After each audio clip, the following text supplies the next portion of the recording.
नमस्कार আমি বলরাম। তো আজকে আমরা যে জায়গায় কর্মরত আছি পশ্চিমবঙ্গের বাইরে পরিযায়ী শ্রমিক বলতে পারেন। তো পরিযায়ী শ্রমিক আমরা কাজ করছি বাইরে, বাংলার ছেলে, কিন্তু কোনো দিন আমাদের নসিবে দার্জিলিং চা নসিব হয়নি, আমরা দেখিনি দার্জিলিং চা। তো দার্জিলিং চা তো দূরের কথা, আগে একবার এই পরিবেশটা দেখাচ্ছি। এখানকার যে অনুকূল পরিবেশটা, সামনে একটা পাহাড় দেখা যাচ্ছে, কিছুটা দূরেই পাহাড়। একবার এই বাইরের এই জিনিসটা দেখিয়ে দিচ্ছি, পরিবেশটা খুব সুন্দর। তো চলে আসা যাক আবার আমার দিকে। তো আমরা পশ্চিমবঙ্গের যারা ছেলেরা আছি, আমরা জানি, ছোটোবেলায় পড়েছি এবং দেখেছি যে আমাদের বাংলায় দার্জিলিং চা বিশ্ববিখ্যাত। আসামের চাও আছে, চা ভারতের অন্যান্য প্রান্ত হয়, কিন্তু পশ্চিমবঙ্গে দার্জিলিং চা।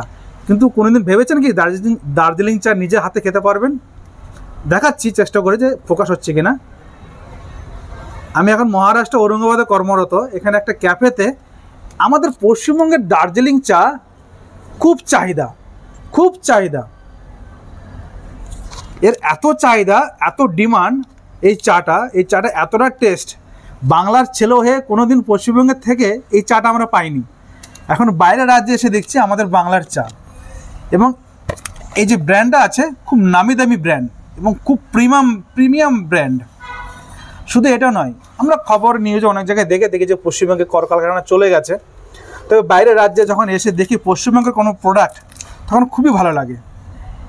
এই যে এটা cookies biscuit, good day cookies biscuit, এটাও কিন্তু আমাদের পশ্চিমবঙ্গে তৈরি, এবং পশ্চিমবঙ্গেরই ঠিকানা।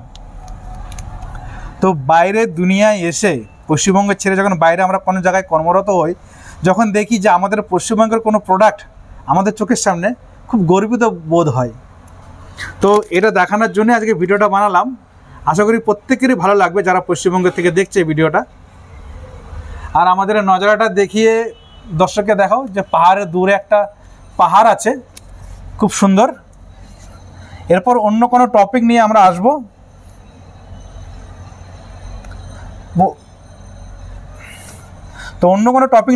তো এটা আমার বাংলার ছেলে, কিন্তু বাংলার চা যেটা বিশ্ববিখ্যাত, সেখানে এটাও আছে। তো পরবর্তী একটা ভিডিও নিয়ে আসবো যেখানে দেখাবো বা অন্য টপিক নিয়ে কোনো কিছু কথা বলবো। আজকের জন্য এখানেই সমাপ্ত।